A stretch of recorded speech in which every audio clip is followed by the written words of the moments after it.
Hi, my name is Andrew, and we're going to talk a little bit about pruning tomatoes.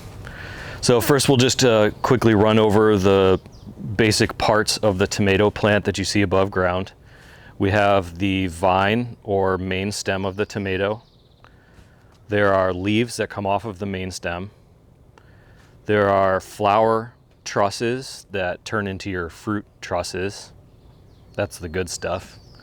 And then you also have these little side shoots that come off of the main stem, and a lot of people call these suckers. And if you leave these to grow, they'll turn into a new main stem. So let's talk a little bit about why we would choose to prune the tomato plants.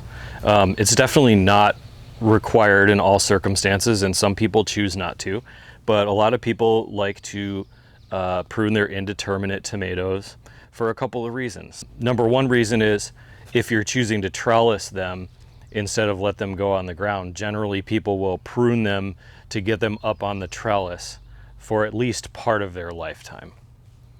Another thing that pruning does is it produces larger fruit. So if you're growing an heirloom tomato and you want a big slicer, by pruning off those side shoots, it'll produce bigger fruit.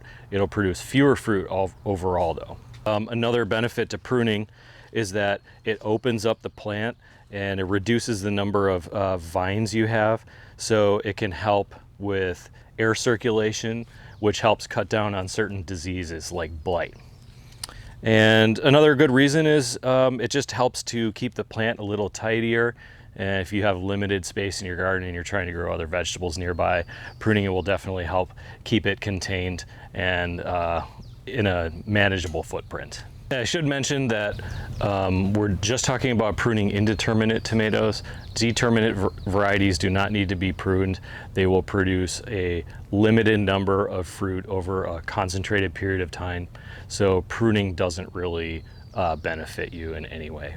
But grapes, cherry tomatoes, and indeterminate slicers are great candidates for pruning. So one pruning method we like to use when getting plants established, young plants established, is as it grows up at each node and produces a side shoot, we remove these side shoots for the first, about a foot or so.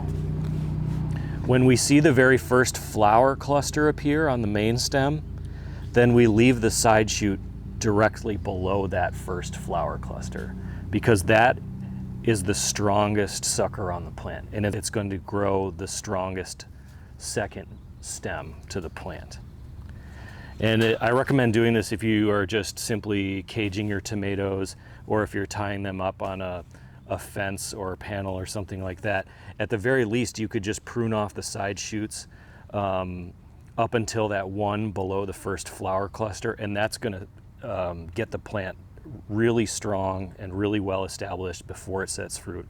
And from there, you can even just choose to stop pruning altogether and get great results.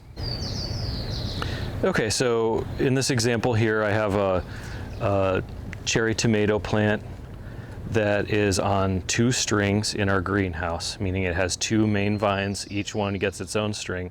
And as we grow these up, I'm going to remove all of the side shoots on either of these main vines to keep them going up and producing well.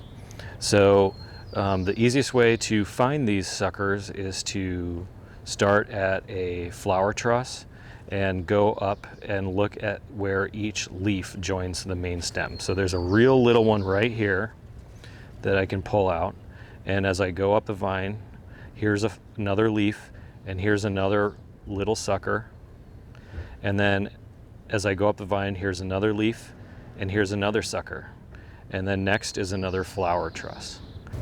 So to remove the suckers when they're smaller like this and they're tender, you can just grab them and pop them off real gently, and they won't create much of a wound, and the wound will heal really quickly. When they're bigger like this, see, this one's almost the size of my pinky, I'll use a pruners on it and nip it off, because it's harder to do it manually. You can damage the plant a little bit, and this way it heals more cleanly. So one of the tricky things to learn when you're new to pruning tomatoes is how to take off a sucker without accidentally taking off the main stem.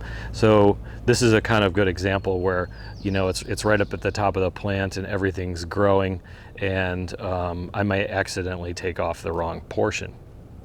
So this is the main stem, as you can see, because it's got a flower truss on it, and then it's growing past that right here.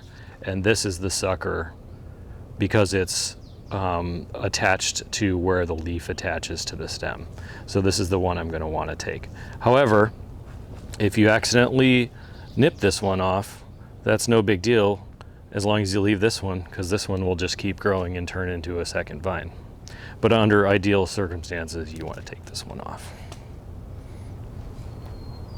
Another thing to consider is that pruning isn't limited to the suckers, although it could be if you want. But in this case, for instance, I might want to take out some of these leaves. Just like you're opening up the crown of a fruit tree or a blueberry plant, sometimes when the leaves grow inside and cross each other, it can create an environment where it could spread disease and reduce kind of the airflow through your plant and through your garden. So it's totally acceptable to come through here and take leaves off in order to open the plant up a little bit and reduce that burden. Also, the leaves that are kind of lower on the plant, if they're touching the ground or if they're looking sad, go ahead and take those off. When they're this low on the plant, they're not contributing a whole lot to the growth of the plant anyway, and it's better to proactively take them off rather than to let them spread disease. So here I took off the lower ones. I have a nice fruit truss here that'll ripen, and opened up the interior of the plant a little bit to allow for better airflow. One final thing about pruning: if you're using tools like these little snips and you're working with a bunch of plants, be sure to keep your tools sanitized. If you're working with any plant that could be potentially diseased, be sure to clean your tools off before moving to another plant. That way you reduce the likelihood of spreading diseases from your plants. You can use rubbing alcohol and wipe them down, or hydrogen peroxide solution, or I have a little bucket with a basic sanitizer that I carry with me, and every few plants or so I'll dip my tools in it for a couple of minutes just to kill off any potential pathogens that are there.